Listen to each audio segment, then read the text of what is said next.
మార్కాపురం జిల్లా గొల్లపల్లిలో తీవ్ర దుర్ఘటన చోటు చేసుకుంది. చెరువులో పడి ఓ విద్యార్థి మృతి చెందడంతో ఆగ్రహించిన గ్రామస్తులు జాతీయ రహదారిపై రాస్తారోకో నిర్వహించారు. ఈ ఘటన శ్రీశైలం వెళ్తున్న ప్రభుత్వ విప్ ఆంజనేయుల దృష్టికి వచ్చింది. వెంటనే జోక్యం చేసుకున్నారు.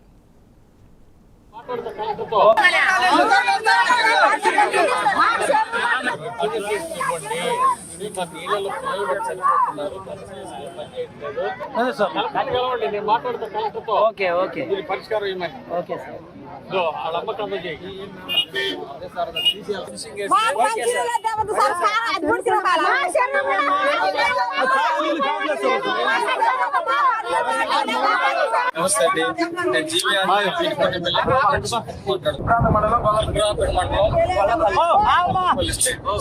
అంటే నలుగురు బిడ్డలు చెరువులో పడితే ఒక బిడ్డ చనిపోయారు. ఈ మంచినీళ్ళ చెరువు, దీనికి ఫెన్సింగ్